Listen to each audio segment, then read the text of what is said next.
For today's video, ito, binlend ko talaga yung fruits. Not fruits actually, vegetable fruit no, kasi ano to kalabasa with the carrots at saka may konti, yung mga spices ba, para na talagang walang mintis. Hindi mapipili ng alaga ko yung laman sa kay puro sabaw talaga, as in puree vegetable. So ayan na siya. May gata na to, para na piniprepare ko na, para pagkatapos nito ay uupo na ako doon sa labahin, para habang tulog pa siya, andun makakagawa ko ng ibang mga Tsaka you know guys, itong ulo ng mga prawn na yan yung mga kinuha ko dun sa nilinisan kong 2 kilo kahapon. So ayan, nagagamit ko pa din. Yung iba biniblend ko, kinukuhaan ko na ng katas. So nagtira lang ako ng 23 piraso na ulo para lang merong palutang-lutang dyan. Pero actually itong lahat na to, yung na yan, sabaw na yan is pure na kalabasa, puree na talagang binblend ko, para na wala nang karapatang wala ka na talagang mintis na magpili kung saan yung laman sa sabaw. So that is puree kalabasa na sabaw. And then nakapagluto na rin ako nitong tilapia. 2 piraso lang niluto ko kasi ako yung leftover ng alaga ko kapon, yun yung kakainin ko. So this is for her lang. So itutuloy ko na to later when nandyan na siya at makikita nyo yung finished product na ilalagay ko na doon sa pagkainan. Okay? Kasi pagkapukulo nito, pupunta na ako doon sa labahin ko, lalaba ako habang tulog pa siya, kasi meron kaming session ngayon sa driving range. Yun yung sked ng alaga ko ngayon. Kanis siyang sobra sa giluto na ko sa kalabasa puree. I-blend na ako ka ng pinugyod kaayo later. Kaya mo ni akong inyon after na po makapanglaba. So, walang walay na sayang ba. Kaya mahal ba yung palaliton karon? So, kay mikulo naman. So, iiwanan ko na to, papatayin ko na to, iiwanan ko na para makapunta na ako dun sa labahin ko. Ganyan, preparado na yan. Later ko na lilinisin kasi pag ako nagluluto, hindi naman gaano dugyot na lang. Yan, tinakpan ko na yung tilapia para preparado na later. Ito, lagi ako may tissue. Hindi ako pwedeng mawawala ng tissue kasi konting pinupunas ko talaga.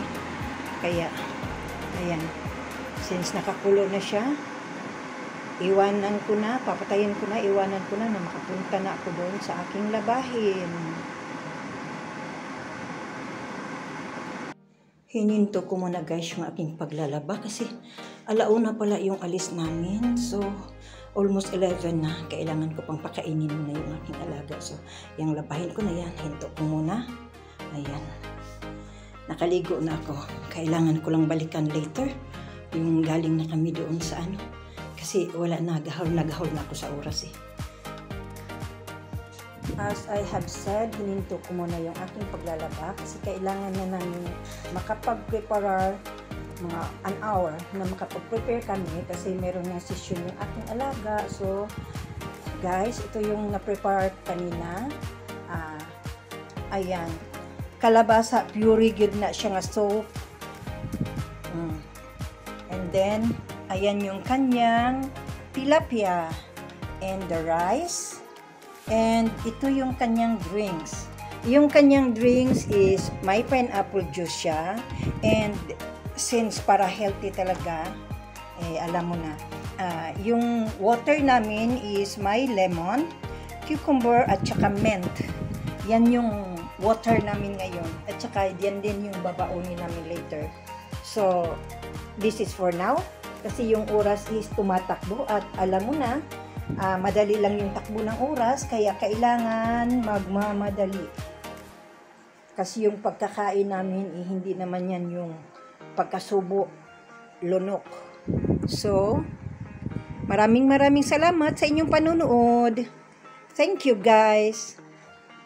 God bless us all. At ingat tayong lahat kasi mainit ang panahon ngayon. Kailangan tubig para hindi tayo ma-dehydrated, okay? Maraming salamat muli guys. Thank you.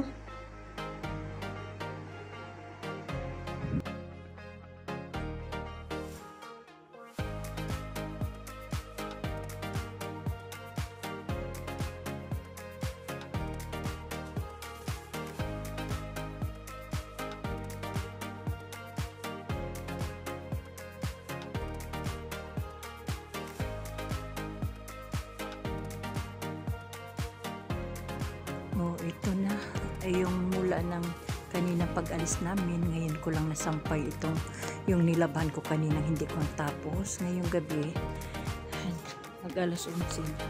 Ngayon ko lang matapos. Kasi galing kami ng ayan.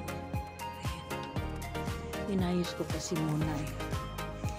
Kaya pagkadating after doon sa nag-grocery, then pinag-ayos ko yung grocery, pinapakain ko pa yung alaga ko. Then afterwards, naghugas, linis muna sa kusina. Then ito, tinapos ko na yung aking paglalaba. Thank you Lord sa buong araw na to na binigay mo sa akin. Maraming salamat Lord. At sa inyong mga nanonood sa aking videos, thank you so much.